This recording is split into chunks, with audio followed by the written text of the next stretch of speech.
Hello అండి, అందరికీ నమస్కారం అండి. అందరు ఎలా ఉన్నారు? అందరు బాగున్నారని అనుకుంటున్నానండి. ఈరోజు నేను మీకు కందిపప్పుతోటి రసం ఎలా చేసుకోవాలో చేసి చూపిస్తాను అండి. కందిపప్పుతో చేసే పప్పుచారు కాదు ఇది, జస్ట్ రసం అనమాట. ఎలా చేయాలో ఒకసారి ప్రొసీజర్లోకి వెళ్ళిపోదాం.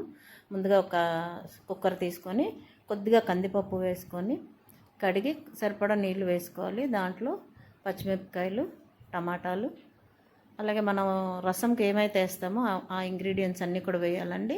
ఎండుమిరపకాయలు, ధనియాలు, జీలకర్ర, మెంతులు, అలాగే కొద్దిగా ఆవాలు, కొత్తిమీర ఇవన్నీ వేసుకొని కొద్దిగా పసుపు, అలాగే కారం కూడా వేసుకోవాలండి. వేసుకొని కుక్కర్ స్టవ్ మీద పెట్టేసుకోవాలి. అలాగే చింతపండును కొంచెం నానబెట్టుకొని పక్కన పెట్టుకోవాలి.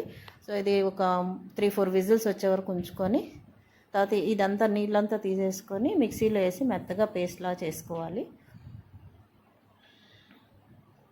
ఇది చాలా రుచిగా కూడా ఉందండి, మీరు కూడా ట్రై చేయండి. పప్పుచారు అయితే కాదండి, మనం ధనియాలు, జీలకర్ర వేసాం కాబట్టి ఇది రసం కిందే వస్తుంది. ఒకసారి ట్రై చేయండి, చాలా టేస్ట్గా ఉంది. రెగ్యులర్గా చేసుకునే రసం కాకుండా డిఫరెంట్గా చేసుకోవచ్చు. తర్వాత మిక్సీ పట్టుకున్న తర్వాత మనం చింతపండు రసం తీసుకొని వాటర్ వేసుకొని మనకి ఎంత సరిపడా కావాలో అంత వాటర్ వేసుకోవాలి. ఇప్పుడు ఉప్పు వేసుకోవాలంటే ఇప్పటివరకు అయితే ఉప్పు వేయలేదు. ఎండుమిరపకాయల కారం సరిపోతుంది కాబట్టి పర్వాలేదు. ఈలోపు పప్పుని మనం ఏవైతే మనం చింతపండు రసం వేసుకున్నామో అది పక్కన స్టవ్ మీద పెట్టి మరిగించుకోవాలి.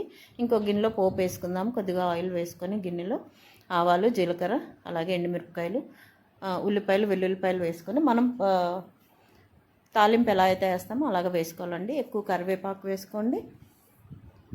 అంతేనండి. ఎప్పుడు కూడా పప్పుచారు కానీ రసం కానీ ఏదన్నా సరే తాలింపులో వేసుకుంటే ఆ టేస్ట్ డిఫరెంట్గా ఉంటుందండి. ఇలా ట్రై చేసి చూడండి, మీకు కూడా నచ్చుతుంది. మీకు అని నచ్చితే ప్లీజ్ లైక్ చేయండి, షేర్ చేయండి, కమెంట్ చేయండి, సబ్స్క్రైబ్ చేసి బెల్ బటన్ ప్రెస్ చేస్తే నా నోటిఫికేషన్స్ అన్నీ కూడా మీకు వస్తాయండి. ఇప్పటివరకు నన్ను ఆదరించిన ప్రతి ఒక్కరికి థ్యాంక్ యూ సో మచ్. మీరు చూసినప్పుడు ఒక చిన్న లైక్ చేయండి, కుదిరితే ఒక చిన్న కామెంట్ కూడా పెట్టండి.